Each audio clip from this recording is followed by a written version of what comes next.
born October 12th, 1953, and to my mother, Mary, and my father, Frank Raimondi. Now, my grandfather, Antonio Raimondi, came here from Italy many, many years ago, and he was a member of the Black Hand. And then my grandfather, Frank Casa, who was my mother's father, he came here from Italy also, and he was a member of the Black Hand. Now, both my grandfathers were only about maybe 5'5", 5'6". That's all they were. They were no taller than that. Their wives were all taller than them. My grandfather, Antonio, he was cousins to Salvatore Lucana. Salvatore Lucana is Lucky Luciano because the real name is Lucana, not Luciano. So a lot of people get that confused. Now, that was his cousin. Now, Uncle Lucky's father, Antonio, had a woman on the side. And the woman on the side had four daughters. She had Nancy, she had Mary, she had Lucy, and she had Auntie Cumberlina. That was my grandmother and her three sisters. Now she was half sister to Lucky. When my grandfather seen her, he went berserk. He loved her. He told Uncle Lucky, he says, I'm going to take her as my wife. He literally kidnapped her off the streets, my grandfather, in Sicily. Literally kidnapped her off the streets, married her. There was no problem. Yeah. And everything, basically everything was good. So now Uncle Lucky was not only his cousin, but now it's his brother-in-law. All right. Now my grandfather Antonio had a cousin named Ralph Guido. Uncle Ralph, he was my great uncle. Uncle Ralph, they named his nickname was El Terrible, the terrible one. He was in the Black Hand, and this man was unbelievable. I mean, even the bosses, they fucking shit their pants when they seen this guy. He wound up marrying Aunt Lucy. That's my grandmother's sister. So now, not only now is Uncle Ralph my grandfather's cousin, it's his brother-in-law. In turn, he had a sister named Rose, and Rose had four children. She had Adeline, Ruthie, Jeanette, and Mac. They were half Irish and half Italian. She married a gentleman named was Uncle Huey, we used to call him. Now, he was my grandfather's cousin, and she was my grandfather's cousin. My father comes along naturally. Uncle Ralph is his father, is his uncle. Uncle Lucky's his uncle. Then I come along. Lucky is my great uncle. Uncle Ralph is my great uncle. My cousin Mac, who a lot of people give me a problem about, because they say, "Oh, he's not your cousin. He's my cousin. It's through blood." His mother and Uncle Ralph were brother and sister, and they were cousins to my grandfather. A lot of these fucking morons, they don't get it through their head. This is blood. Even though Mac was, I think, like a second or third cousin to me, he's still my cousin. And he was my father's cousin. And he, in turn, they put me under his wing when I was like 13 years old with my cousin Mac. Now you also have, there is Carmine Galenti, who was my grandfather Antonio. That was his kid cousin, his younger cousin. My grandfather was like 23, 24 years older than him, somewhere around there. He was much older than, that's him. He was older than him. And he was in Sicily. Now, you also had Frank Costello, who was my grandfather, Frank Casa. That was his cousin, as Uncle Frank. Now, our real name was Costello, but my grandfather, they had changed it to Casa. They had a cousin with the last name of Casa. The reason why, because every time they went looking for Frank Costello, they would come for my grandfather. He was like 5'5". Uncle Frank was like over 6'2". Yeah. So it was beginning to become a problem with them. So what they done, he just adopted the name Casa, which his son, which was my Uncle Frank, who passed away, used to tell the story to everybody in the family also. I already knew. Now you had Anil, who Anil was cousins to my grandfather also, Casa, Frank Casa. That was his cousin. Because if you looked at my grandfather, and if you look at my grandfather, Frank Casa, right, which you got pictures in my book, and you look at my grandfather, Frank Casa, you look at Anil, and you look at, what you call it, and you look at Frank Costello, excuse me, you can see all the resemblance between them. I have pictures in my book of my grandfathers. So they were all related. And then there was another guy, Peppino Speranza, who was a relation, but they killed him with a machine gun I think, oh, Jesus, I don't even think I was born yet, on Columbia Street, where my grandfather had a barber shop. Because my grandfather Antonio, they used to call him Tony the Barber because he knew how to cut hair. But his barber shop was his front because he owned the building that Trophy's Bakery was in, and they had the apartment upstairs. But my grandfather was shaking down everybody in the neighborhood. Everybody paid him. Balsamo's Fruit Market, the Fish Market, the Happy Hour movie theater. I mean, even the bakery that was underneath their building, everybody kicked into him. Yeah. So these were all my relatives. And my grandfather, Frank Casa, whose real name is Costello, he had an apartment building. It was an 8-family building at 575 Baltic Street. It was 8-family walk up. It was like every floor there was 2 families, but there was only family that lived in there. There was my Aunt Palmer, who was my grandfather's daughter, my Uncle Jack, who was his son, my mother, Mary. There was my Uncle Tom. There was my Uncle Frank. There was my Aunt Nanny. There was my Aunt Judy. And I'm trying to think.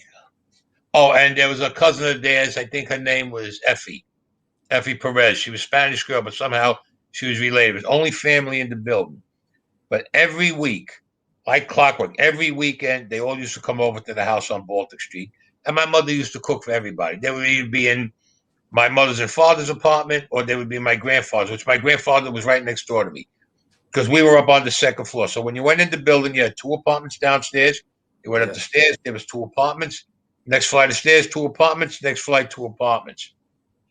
My mother used to cook. My mother loved to cook. She get up and start cooking at 6 o'clock in the morning. Yeah. Anyway, they always used to come in the house. I used to see them. And then when we were in the summertime, when we were outside, they used to pull up with their cars. Now, on Baltic Street, it was a one-way up the block. They would double park and triple park. Cops never bothered them. I remember I used to see them come out with the big diamond rings, the suits. I mean, you can see the cash in their pockets bulging out of their pockets. I mean, Yeah. unbelievable. One day, Uncle Frankie gets me and he squeezes my cheek, and I cried. With that, Anil, Anil turns around. He goes, "Come here." He goes, "Stop crying." I said, "What?" He goes, "Next time he does it, tell him to go fuck himself." I said, "What?" He goes, "Just like that. Tell him to go fuck himself." Now, my both grandfathers there, and they're laughing. So I go back. A couple of minutes later, maybe he squeezes my cheek. He squeezes my cheek. I tell him, I said, "Go fuck yourself." He says, "What did you say?" I said, "Go fuck yourself." He takes out and hands me $20. I swear he hands me $20. So now, what happens? All right, now wait, you got left. So now, Anil squeezes my cheek. I go fuck yourself. And I put my hand out. I'm waiting for the $20. And he goes, "What do you want?" I said, "Where's my fucking $20?" I said, like that, then. Believe it or not, he gave me $20. Every time one of them, I question one of them, here's $20. Go buy some books. I was making money when I was about what, 8 years old? I was making money Yeah. from these guys pretending to be mine. I said, "What the fuck, you gotta be kidding me." Now, we used to get fireworks on 4th of July. Cops never bothered us. My father would come in with a trailer. Him, my Uncle Frank, my Uncle Tony, they used to come in with a 40-foot trailer. So a 40 loaded with fireworks. They would sell them. And then we would be shooting off fireworks. We would start shooting off fireworks from July 2nd. We didn't get done until maybe July 6th. That's how Yeah. much we had. My mother and father says they had me in St. Augustine's school. St. Augustine's was a school in Brooklyn on Sterling Place between 5th and 6th Avenue. And if you look up the plane crash from 1960, that's where it happened, was over there. And I was one of the kids who they took in the ambulance. I have it in my book. I'll explain the plane crash in a while. Okay. So I used to go to St. Augustine's, which they thought Catholic school was going to make me a fucking saint. They were wrong. But they were wrong. So I used to follow them, and then I used to follow my Uncle Joe, my father's brother, my Uncle Nino. His real name is Uncle Tony, but I call him Nino. I'm the only nephew that called him Tony. And then there was my Uncle Sal, my godfather, right, who was my father's younger brother. I sort of took after all them. Now, my father was very quiet. So one day, I'm in St. Augustine School. I'm in the 7th grade. And I was getting into a little bit of trouble here and there. This kid was sitting behind me, Raymond Cicerillo, and he was sticking me with something. I tell him, I go, stop it. And as soon as I turn around, the nun, Sister Anne Michelle, Raimondi, back in the school, back in the classroom carrying the books. All fucking day I'm holding 40 pounds of books for the morning and afternoon. So I come home one day, And I take my shirt off because we had to wear a white shirt. My mother says, "What's on your shirt?" So I don't know what. In the back of the shirt, there were stains. And she looks at my t-shirt. She goes, "This is blood." So I don't know. I didn't say nothing to her. He's doing it again the next day. And the next day I come home and my mother sees it again. She calls my father. My father goes to me, "Come here." He goes, "I want to talk to you." He goes, "What the fuck's going on?" I says, "Pop, listen. This fucking kid, Raymond Cicerillo, there was a whole bunch. There was Raymond Cicerillo, Anthony Cicerillo, Steven, and Rocco. But Anthony and Raymond were in my class. I said, this fucking guy keeps sticking me in the back with a fucking pin. Every time I turn around, I tell him to stop. I want to hit him. Sister Ann Michelle grabs me in the back of the classroom, 40 pounds of books all fucking day. He goes, "I'm going to give you something." My father gave me a penknife. It was about this big. He opened it up. It was like this. I said, "What do I want to do that?" He goes, "This guy sticks you with a pen." He goes, "You take this." I goes, "You stab him in the fucking eye." I said, he goes, "Don't worry about getting in trouble. You won't get it." I go, "You stab him in the fucking eye." He goes, "Do what I'm telling you." Okay. Next day, I'm in the class. Guy's sticking me. I said, "Stop, Raymond, stop." I open up the thing. He's putting his arm across. I stab him in the arm from, you know where you bend your arm? Yeah. All the way down to his whole fucking arm. Fucking blood all over the place. Sister Ann Michelle took about 4 heart attacks. The blood, I mean, this guy had like almost 90 stitches in his arm. I fucked him Yeah. up. P.S. Who comes and grabs me? The cops. All right. Cop goes, and Frankie's son, they call my father. My father goes to the precinct. Him and my Uncle Sal. This kid Raymond's in the fucking hospital, man, because they're stitching him up. Yeah. And whatever they said, I come home that day. So now my father says, "We're going to get you back in school." Well, I'll tell you 2 things. Funny. I went back to classroom, but I'll tell you one thing. I never stood in the back of the classroom no more carrying books, no matter what I did in the class. Just Ann Michelle didn't even want to talk to me. Now, Rainbow's family is saying that they're going to press charges and everything. And the cops told my family. So my father tried to talk to them nicely. They didn't want to listen. All right. See, they had sons. Raymond and Anthony thought who the hell they were. You understand? They thought they were bad neighbor. They thought they were the toughest guys, so I stabbed them in the fucking arm. Yeah. That was in the 7th grade. So what happened? My father says, "All right." My father gets together. My cousin Mac.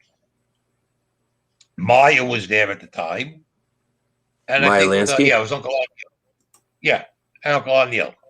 And they went to the Raymond sister's house. And they kicked in the door. And the family was sitting there having dinner. They walked in. They put a gun into the father. They said, put a gun right down the father's arm. Told the father and the mother, they pulled out all guns. They says, "You press charges on him. You ain't going to be able to kill your whole fucking family. There ain't no place you could hide. Your son is a piece of shit. He got what he deserved." And they went on and on and on. Next thing I know, what happened? Charges were dropped. Charges Yeah. were dropped. The Cicerillos kept a wide berth, and then a couple of years after that, they kept seeing me around the neighborhood. They moved out of the neighborhood. They went away. So now your dad wasn't a made man, right? No, no. My father worked as a longshoreman down on Pier 7. That's down on Furman Street in Brooklyn, and they called him Top. Yeah. So I'll tell you another story that's in book 1. When I had to go to a meeting in the piers, I was 20 years old. Never knew what my father done. I knew my father used to get up at 3:30 in the morning. He Mm. used to go down to the piers by 4:30. He'd leave. He'd come back 2:30, 3 o'clock in the afternoon. And every now and then I used to see my father get dressed up. He'd go down the cellar. I hear him making noise. He'd come up and I'll see you later. My cousin would pick him up. And then he'd come back late at night and he'd go back down to the cellar. Never thought nothing of it. There was a delegate named Joe Fish. And I went down. It was me and my cousin Mac. We went down to the piers and there was Carmine, what's it called? There was Carmine Lombardoza was there. Anthony Scotto was there. Tom DeBella was there. Neil was there. There was a meeting that I had to go to down there because from all different families who had to talk about with the peers. So Mm. I'm there, and Joe Fish, who I knew, I see him yelling and cursing at a guy. I'm saying, "Minky, this guy Joe, who the fuck's he yelling at?" I look up on the ship, he's cursing at my father. Now I went over them, I fucking go to grab him around the neck. They grab me. They says, "Leave it alone." I said, "That's my father." It says, "Leave it the fuck alone." And now, how old were Okay, you at this point? 24. Okay. I was 24 years old. Now I'm busting. I'm busting because they tell me to leave it alone. I'm looking to get this guy and chew his fucking head off with my teeth. Yeah. So we're going into the meeting. I say, listen, I said, I got to go back to the car. I forgot my cigars. This is all right, go ahead. They all go in. I'm walking past. I say, Joe, can I talk to you a minute? He says, you what? He says, you know, you yelling. That's my father you yelling. Who the fuck you yelling at my father? Before he could say another word, I started giving him a beat. I punched the shit out of this guy. Next thing I know, I got about 10 guys on top of me, grabbing me.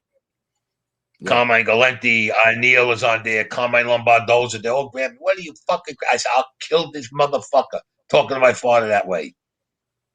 They turn around. I mean, I put this guy in the hospital. Seriously, put him in the fucking And hospital. this guy was a made man. No, he was a union delegate.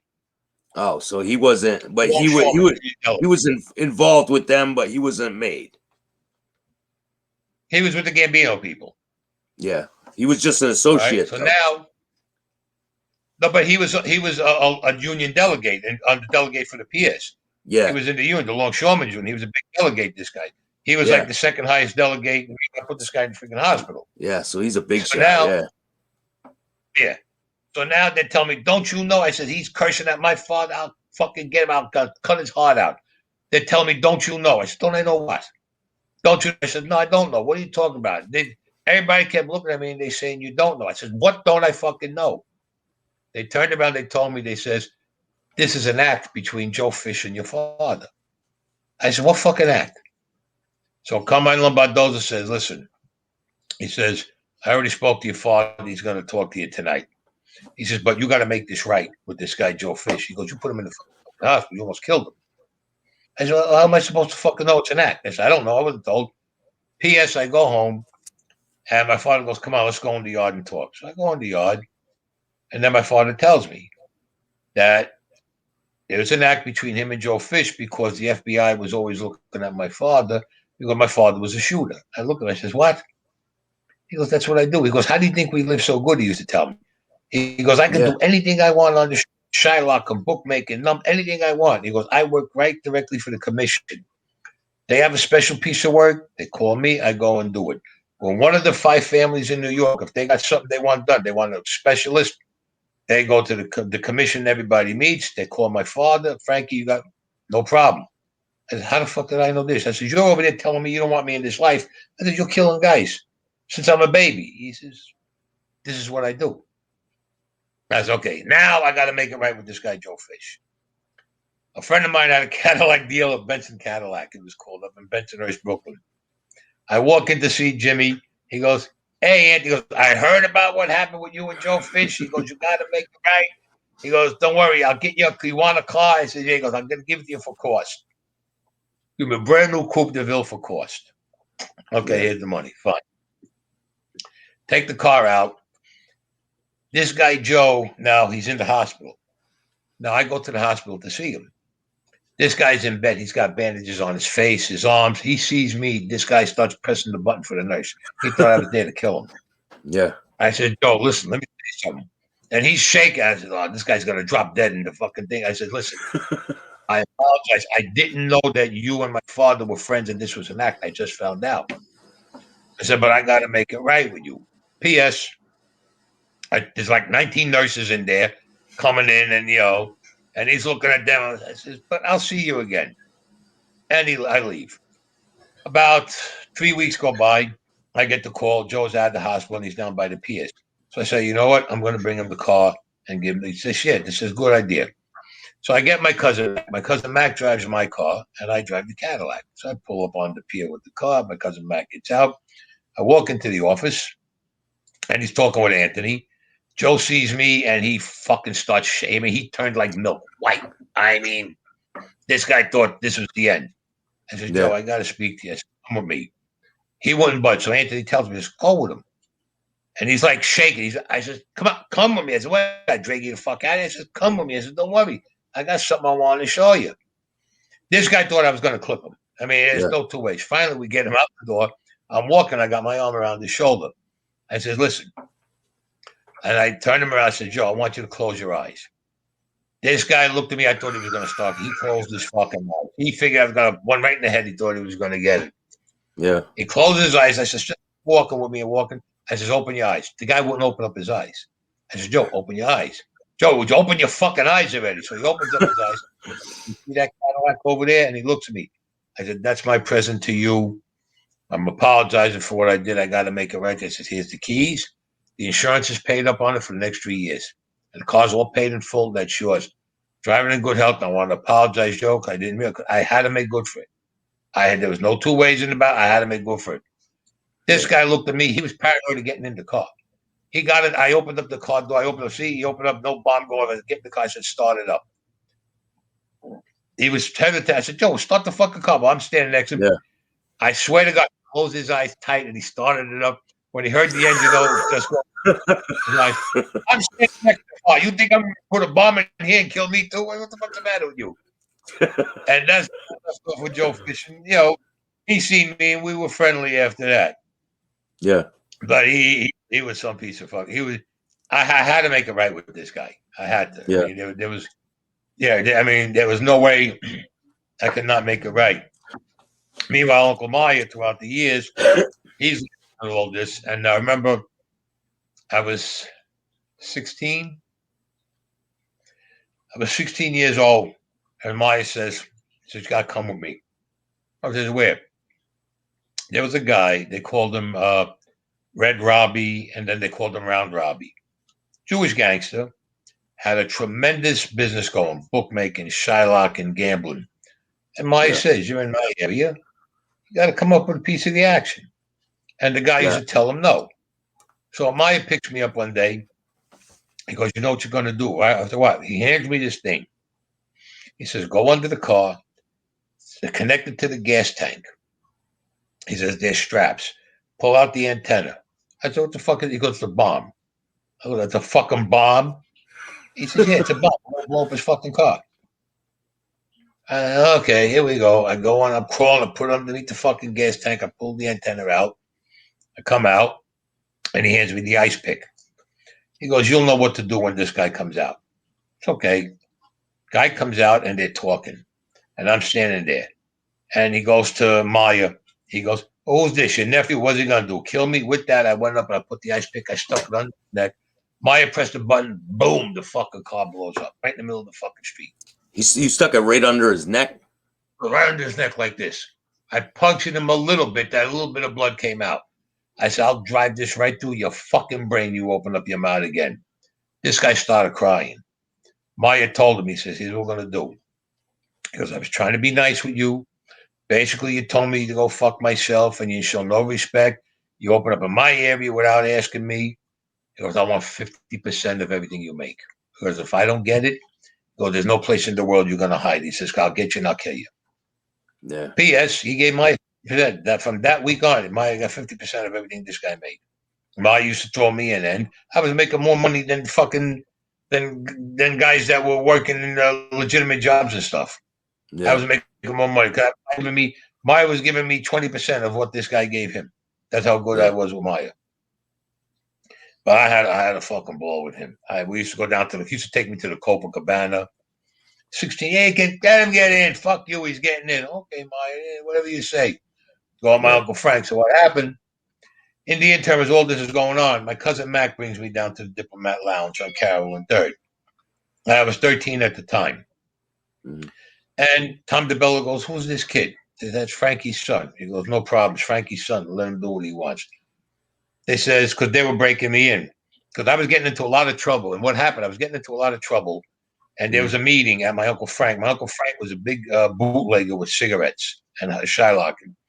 He had a house on Dean Street. There was my Uncle Sal, my Uncle Frank, Guido. It was Uncle Frank Guido. It was Uncle Ralph's son, my father, and my cousin Mac. And they turned around and says, "Listen, keep him with us. At least we know we'll guide him, we'll put him the right way. Because if he goes to another family, they could wind up whacking him, this, that, or whatever." So they put me with my cousin Mac. All right. So he brings me down to 3rd Avenue. Now I meet Joe Colombo down there, and he goes, "Who's this kid?" They said, "It's Frankie Ray's son." "No problem. Kid can get whatever he wants. Let him do whatever he wants." So they would make me sweep up, clean the bathroom. I said, "Let's clean the bathroom." You know what? If I want to be what I want to be, that's what I got to do. Yeah. After about a month, he turns around to hand me an envelope. He tells me, go up to Scappy's Club on Fifth Avenue, give him the envelope, bring back the other envelope, and bring back the money. I walk up to Fifth Avenue. I come back down. I did it like 3 times a day.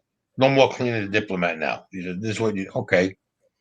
Mm-hmm. Then they tell me, go over to Fifth Street and go to Scappy's Club, go to Fifth Street and Fifth Avenue and come here. Now I'm walking and I'm doing this because I don't have no car. I'm a young kid. Yeah. So I do this. Then they send me to 7th Street. So I went to 7th Street and Fifth Avenue, 5th Street and Fifth Avenue, Carroll and Fifth back down to Diplomat. P.S. I'm coming out of the house on 5th Street and Fifth Avenue and I get pinched. 2 detectives grab me. Yeah. I got the numbers on me. I got the horse bets on me. I got the cash on me. Who you with? Who you work for? Not saying nothing. Boom. They bring me down to the precinct. Bergen Street lockup. I'm sitting there. Now, I don't know what I don't know. I don't know. I didn't know at the time I'm supposed to get a call. What happens? They throw me in the cell with all guys, all full grown men. All right. Yeah. Now, still a kid. With that, I see 2 guys in there that I know, and because the other guys are looking at me. I see 2 guys in there I know, and the guy goes like this to me. The both of them give me the nod, and I nodded to them. The other guys just moved away because they knew it. Look, these 2 guys were wise guys. They were on some bullshit pinch. Yeah. They came out. Now everybody's looking for me, and they don't know where the fuck I am. So now, Carmine Persico and Ali, they had a cousin named Fat Andy. He says, Anthony probably took the fucking money and ran away. My cousin Max said, no, he wouldn't fucking do that. Even Joe Colombo said no. So they got, what the hell was that lawyer's name? Hold on. Oh, geez, hang on once. How much money was it that you got caught with? Abraham Grits. He's looking around for me. Can't find nothing. Checks the precincts. He says, they got him in Bergen Street lockup. He said, right, so they arrested him. They go down to Bergen Street. Joe Colombo goes down to Bergen Street with my cousin, a couple of other guys. And I hear him go, who the fuck's in charge in here? Who's the fucking idiot who arrested my man? I says, oh shit, I knew that voice. Now the captain comes out. He goes, Joe, what's going? He goes, who the 2 fucking more? They touch that's my fucking man. Oh, you gotta hear him or he went off. He goes, I'll put these 2 motherfuckers on a bread line. He goes, get him out here.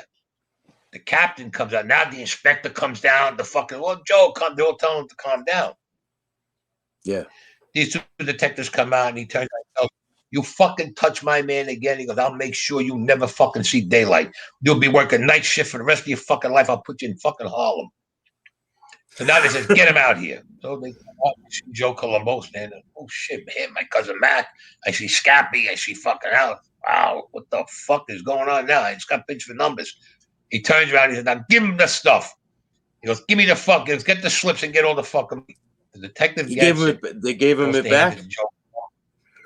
Oh, yeah, wait a minute. No, the detective gets it. And they go to hand it to Joe Colombo. He says, no, goes, you hand it to him. The detective, I know the detective was eating his guts out. He says, you hand it to him. You took it from him. You fucking hand it to him. This detective, it ate him up on the inside, said, I'm a kid. And he had to hand me back everything. That's why Joe Colombo did. They gave it to me. I left. Joe Colombo says, all right. He goes, your round is done for the day. Come on, let's go down. He goes, here, have a 7 and 7. I got fucking loaded there. I know, 5, 7 and 7. Secret 7, 7. He got me fucking loaded. Yeah. Now, my cousin Mac is teaching me how to drive. And he's got this big ass Electra 225 Limited. I'm driving. I'm hitting fucking cars. I'm banging into things. He goes, don't worry, you'll get the hang of it, he tells me. I banged up the car so much. He goes, we got rid of it. We gave it to Honey, and Honey chopped it up, and we got another car. And I'm driving. He gets me another Electra. Now I'm driving good. Now I know how to drive. I'm like going on 16. I got my routes. So now what happens, Joe Colombo says, I'm going to give you a route at a club. He goes, you're going to go there. You're going to pick up the money for the Shylock money with the book, with the number, the Shylock money with the records, the day number, the night number, the numbers, the horses, the bets on the horse, and the sports action. You're going to get the sheets and the money, bring it to here. He goes, this is your spot over there. It's okay, great. I'm 16 years old. I'm sitting in, it was called the Cadabra Club on 3rd Avenue between 85th and 86th Street in Brooklyn, in Bay Ridge, Brooklyn. Guys are coming in and giving me this stuff, and this is going good. Yeah. One day I'm in there, and this guy walks in. He's about 29 years old, and he tells the bartender, he goes, "Who's taking all the action here?" So I says, "I am." I said, "Can I help you?" He says, "Yeah." That's what can I do for you? He takes out a gun and he fucking cracks me across the head, pistol whips me. I mean, this guy gave me a fucking beating. I crawled out of the fucking place, literally crawled out. This guy almost fucking killed me. Did you I don't notice know this how. guy? Did you Huh? notice him? You didn't Never know seen him? him. Never seen him before. First time I ever seen him. I don't even remember how I made it into the car. That I drove down to Carroll Street and I went to make a U-turn. I crashed right into the Diplomat, into the wall. Everybody comes running out. I'm all full of blood. They thought I got shot. They bring me up to Methodist Hospital, and Dr. Leo took care of me. He said, "No, he didn't get shot. He goes, but he got some fucking beaten." Says, "What happened?" So I told him what happened. They says, "All right, recuperate over it. Don't worry about it." I was in the hospital about a week, maybe a little longer, give or take a day. They let me out. My cousin Mac picks me up. He goes, "Go home." He goes, "I want you to relax in the house for a little while." All right, about 4 days later, go by. He goes, "How you feeling?" I said, "Good. I'm a lot better." He goes, "Good. We're going down to Third Avenue." I go down to Third Avenue, and we're in Monty's, and Joe Colombo's there. He goes, "Come here, I want to talk to you." "Shit, Joe, what?" He goes, "This guy that did this was this guy Sally Burns, Sally Granello. He's a cousin to the Granellos. He's not the original one. He's a cousin, like a third cousin, Mhm. because I'm going to have it taken care of." I said, "Joe, I appreciate it. Thank you." He goes, "Don't even worry about it." With that, they're talking. My cousin Mac goes, "Come here." I sit down. There's Mac. There was Jerry Lang. There was Scappy. Alley Boy was there, and Little Vincent. He says, "Listen, let me tell you something." He said, "If Joe Colombo handles this to you, that means you're Joe Colombo's man, which means you can't do nothing without Joe Colombo's okay. And that means you can't get made. If he says you don't get made, you don't get made."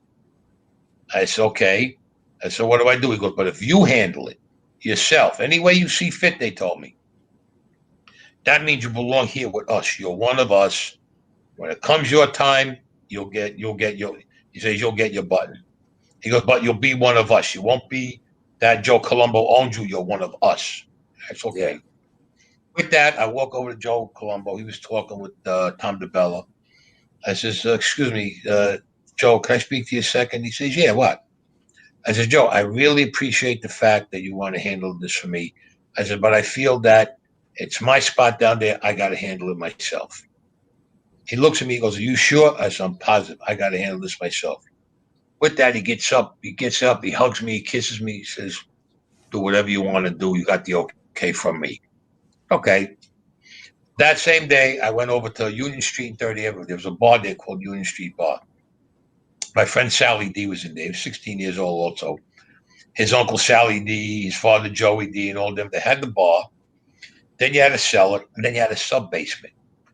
These guys were big in weapons. They could get you any type of weapon. I mean, you wanted a bazooka, they get it. You wanted a battleship, they get it for you. But they were into weapons and Shylock and everything. So I go see Joey D. He said, "How you been?" "Good." I said, "I'm talking." I says, "Listen, cuz." I said, "I need a gun." He goes, "What's the matter?" I said, "This thing with this Sally Burns." He goes, "Come on, let's go downstairs." We went down to the cellar, opened up the other door, go into the sub basement. Opened up the fucking wall. I mean, the whole wall. There must have been about 500 guns on the fucking wall. There Yeah. were guns I never even knew were guns. I went, "What the fuck is that?" "That's a gun. That's a rifle." "Okay." He goes, "Pick something out." I picked out a Beretta, a 380 Petro Beretta model 84. I'll never forget this gun. 13 shots in the clip and one in the pipe. It's 14 shots, 380.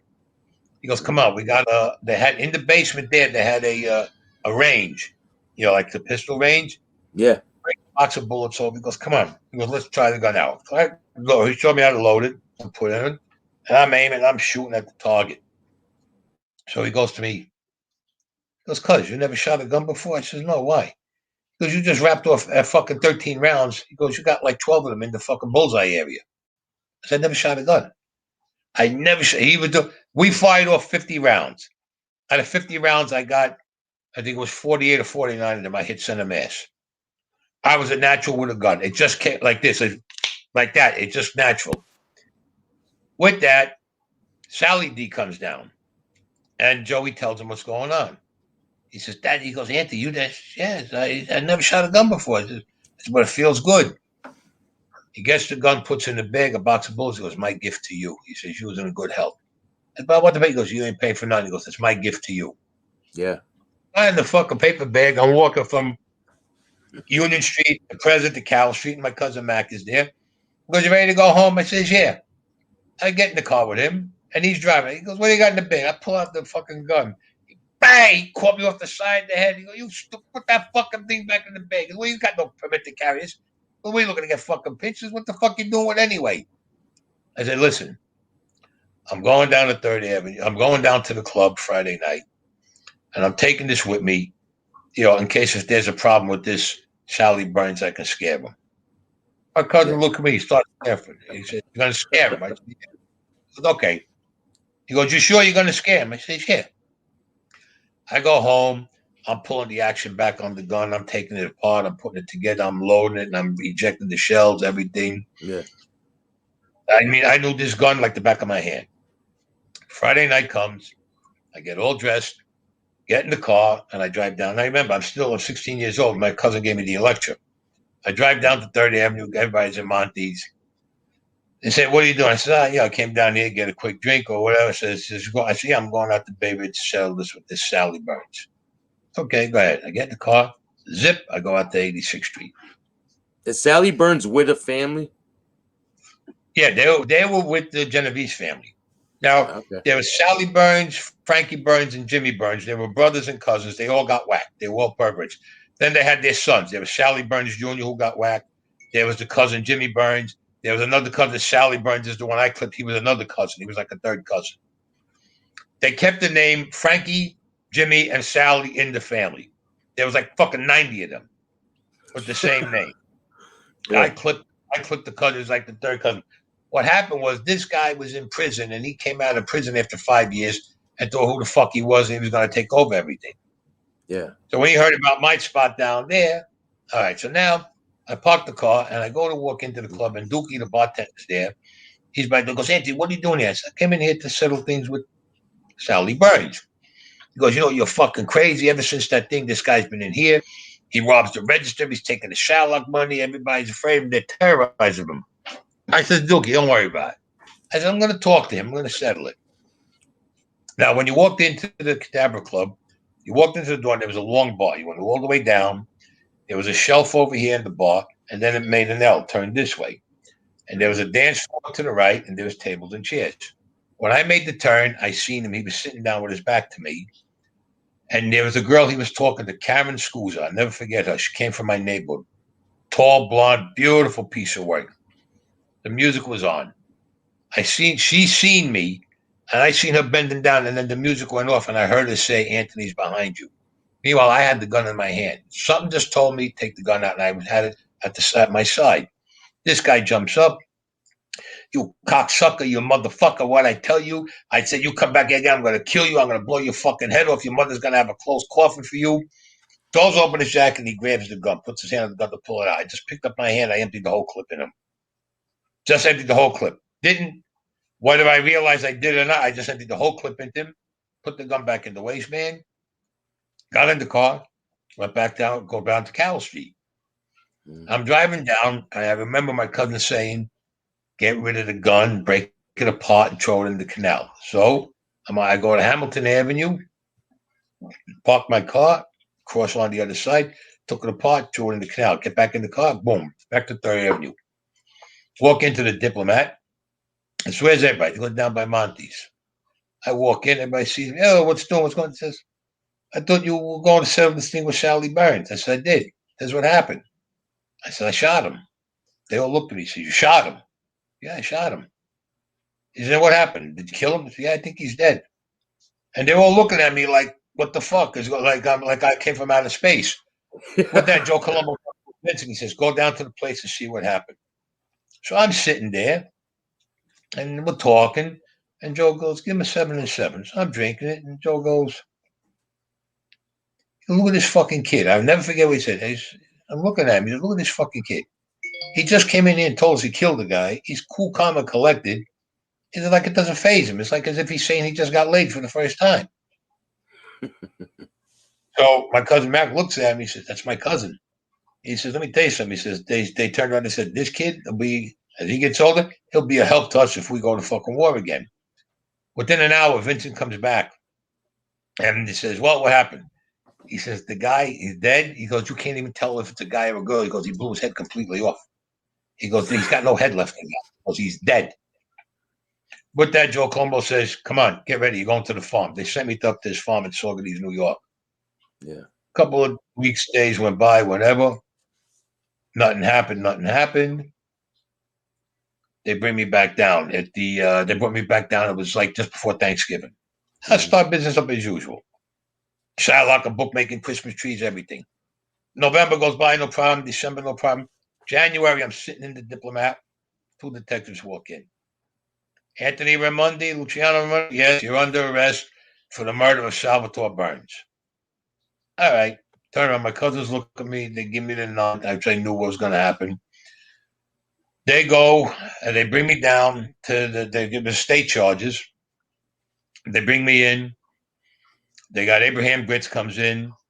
They go before the judge. I get bail. They gave me $1 million bail. I'm 16 years old. They gave me $1 million fucking bail. Yeah. P.S. Make a long story short, Abraham Gritz makes a deal with the DA. A year and a half I get for carrying an unlicensed weapon and discharging an unlicensed weapon in the city limits. A year and a half. Somehow, Abraham Gritz knew everybody, and he had dirt on everybody. Okay, year and a half. Okay, no problem. Let's make the deal. Okay, good. We'll make the deal. Now, I'm going down to turn myself in, and I'm in Jerry Lang's Lincoln Continental. There's me. There's Jerry Lang. There was Joe Colombo. Scappy was in there. My cousin Mac was in there. And I think, and Alley Boy was in there. We drive along 4th Avenue, go down Atlantic, make a left turn on Atlantic Avenue, make a right turn on Bourne Place. As soon as we made the turn, 4 cars corner us. Boom. Guys come out with fucking guns. We knew it wasn't a hit because you seen the badge. Pulled us all out of the car. Yeah. One guy goes, I got him here." Joe Colombo was yelling and cursing at them. "I got him, we got him, we got him. You fucking got what? You're under arrest." Now, here's where you're going to be sitting down for this one. "For the civil rights violation of Salvatore Burns." I says, "Civil rights violation?" I said, "The fucking guy's white. He's not black. He's not Puerto Rican. He's fucking white. How the fuck am I violating his civil rights?" Here's what it comes down to. The federal government, now here's this. The feds took over from the state because the state, they couldn't do shit. So the state dropped the charges. But being I was under 24 years old, there's a law that the city, state, and feds have called the Youth Offenders Act. Yeah. They can't give me no more than 7 years even on murder. All right. So that's how they made the deal with the state. Now the feds could give me no more than 7 years, but when they hit you with violation of his civil rights, that's 99 fucking years, no matter how old you are. Oh, How did I violate his civil rights? One, I caused his death. Two, he can't grow old. Okay. Three, he can't be with his wife. He can't earn money and take care of his family. He can't see his children grow up. He can't see his grandchildren. He can't have sex or whatever the fuck they call. They say he can't get romantic with his wife. He can't grow old. He will never get Social Security. On and on and on. Yeah. I said, I'm fucked. Abraham Gritz goes, "Don't worry about it." They get me out on bail. Bail is transferred over, and we're going to go to trial. So now he turns around, he says, "I have to bring in a specialist." I said, "All right, who?" He brings in William Kunstler. I'm sitting in the Diplomat. I see this fucking nut guy comes walking in, 2 fucking briefcases under the arm, big fucking horn rim glasses on top of his head, eyebrows that look like they could be like octopuses, look like they could grab you and fucking hair so they like Bozo. Who the fuck is this stuff? That's William Kunstler. I said, "This guy's gonna fucking represent me?" They said, "He's a genius." I said, "He's a fucking nut." He said, "He's a genius." We go to trial. In the trial, he tells me, he says, "Listen," he says, "you're going to get convicted."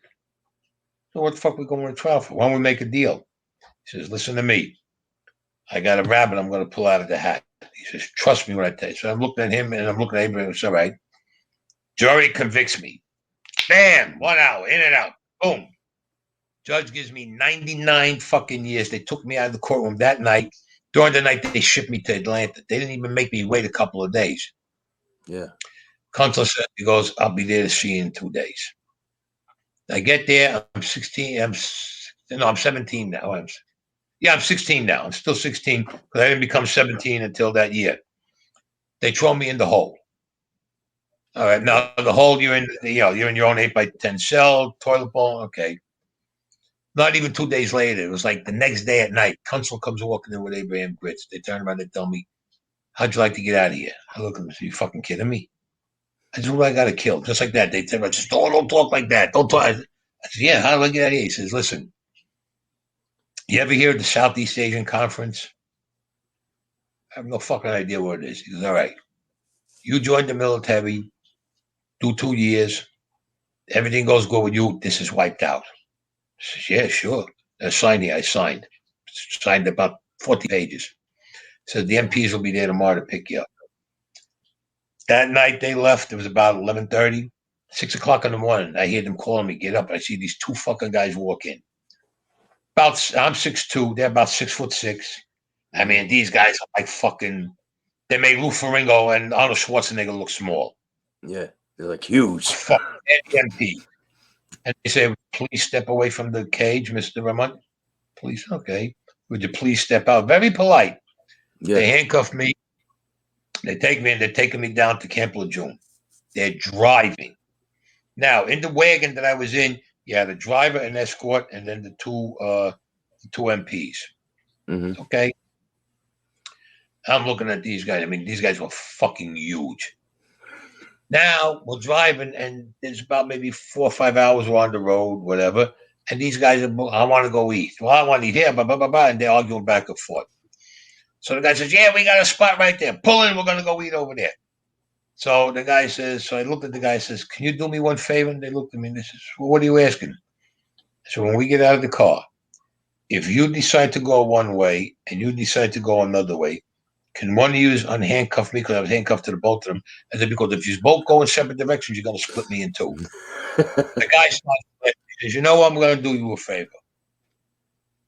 I'm saying the only favor you can do for me is let me frickin' go free. I'm saying to myself, unhandcuff you, take the waist chain off. You're going to come in there and sit down like a regular person and eat with us. I looked at him. I said, you kidding me? He says, no. He says, but here's the but. You try to escape? He goes, I will kill you. I said, listen, I'm down for a good meal. He goes, okay, fine. We went in, we sat at the table, no handcuffs, no nothing. I had fucking steak. I had fucking seafood. I had every fucking thing good thing on the menu. I figured Yeah. I'm going to have. We go back in the car. They didn't even handcuff me in the car.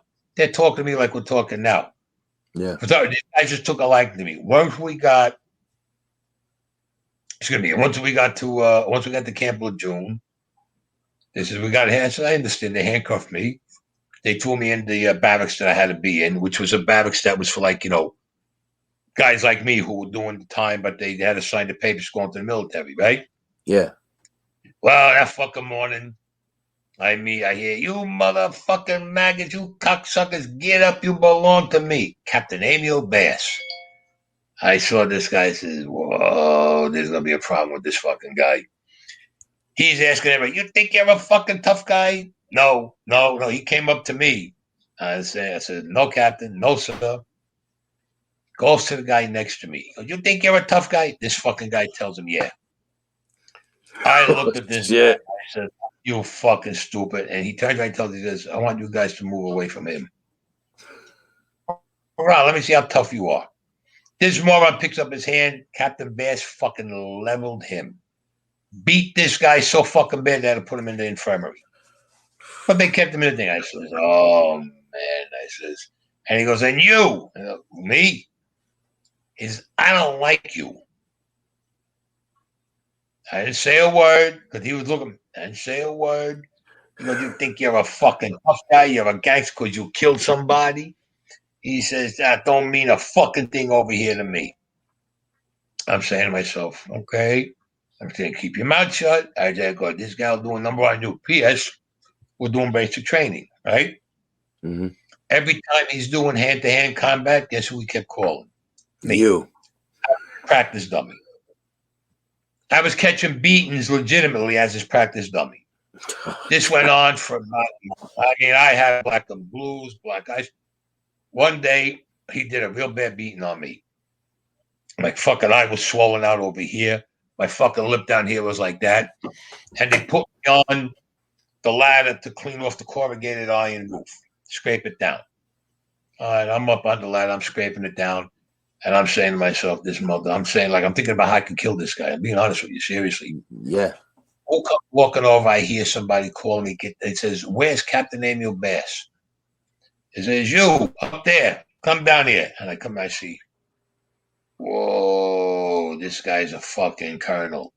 He goes, "Where's Captain Bass?" I said, "Well, he's down over there." And he goes, he grabs me and puts his hand under my chin, goes like this to me. He goes, "What happened to you?" I said, "I fell off the ladder the other day." He goes, "You fell off the ladder?" I said, "Yes, sir. I fell off the ladder, sir." He goes, "Nobody hit you?" I said, "No, sir." I said, "I fell off the ladder." He goes, "And what are you doing?" I goes, "Well, I feel good." And I said, "I don't want to lay up in bed." He goes, "Okay." He goes, "Continue what you were doing." Now, about maybe, I don't know, maybe 5, 10 minutes go by. I hear Raimondi down front and center. I turn around, I see Captain Bass with this colonel. I said, "Oh man." I said, "I guarantee," I said, "this colonel probably fucked him. You beat him up." Or he said, "Yeah." I'm saying, "I'm fucked." Yeah. I come down, I'm standing there, and he goes, "Captain Bass, your man told me he fell off the ladder. Put him on bed rest for a week." And I'm saying, "Ooh, thank you, God." I said, "Good, this guy." Yeah. He goes, "Go to the barracks." I said, "Okay." I go to the barracks and I'm laying down, maybe about an hour or so. I hear the door open, slam shut, and I hear like the heavy footsteps of a guy walking. I turn, I said, "Oh, fuck." I says, "Captain Bass." Now, there's It's him, right? nobody in the. Yeah. I get up and I stand at attention. He goes, "At ease." He goes, "Sit down. I want to talk to you." And I'm saying to myself, "This motherfucker's going to kill me."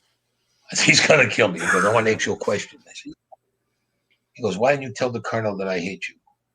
I says, "Captain," I said, "all due respect," I said, "you never hit me." I said, "I fell off the ladder." He goes, "I'm going to ask you again. Why the fuck didn't you tell him that I fucking hit you?" I says, "Captain, again, with all due respects and not showing you any disrespect, maybe somebody else you're talking about, but I fell off the ladder." I says, "And besides, I don't rat on guys. If I got a problem with a guy, we handle it our own way." I said, "But I fell off the ladder." So he looked at me and he goes, "A week." He goes, "You can walk anywhere you want on the compound, no job for you in a week." I said, "Okay." Then I would see him on the compound. He would call, "Come on, come with me." And I'd go here and there with him, saying, "Fuck's with this guy." When they were training the guys, he had me on the side. He used to train me separate. I became his prize fucking pupil. Because I Yeah. didn't rat on him, this guy took me under his wing. I was like his son. Yeah. This It's like guy his. taught me so much shit how to I could kill a person with a paperclip. That's what Yeah. this guy taught me. All right. That's how this guy, they figured this guy had at least 2,000 confirmed kills. You know what you're talking about? Wow. 2,000 confirmed kills. Me That's under his crazy. wing personally. With this guy, I made sharpshooter, I made sniper, and I made what the fuck was that? Sharpshooter, sniper, and I forgot the other one. Sharpshooter, sniper. I forgot the other one. I made it all in one day, and I became a fucking sniper. That's how good I was with this guy. Wow. He taught me how to fight with the hands, with a knife, handgun, how to shoot, the rifle. I mean, you name it, he taught me. And he was with me all the while I was in Nam. Yeah. He was with me all the while I was in Nam. Yeah. This guy was unbelievable. Oh, marksman. That was it. Yeah. Sharpshooter, Yeah. sniper. Marksman. I made all three of them in one day. All three in one day I made, thanks to this guy, the way he taught me. And me and him became best of friends. But Hey, he we're was gonna with me take. all the while when I. We got to take Right? a little break. We got to take a little break, and Hmm? but we'll be back right after this. Okay.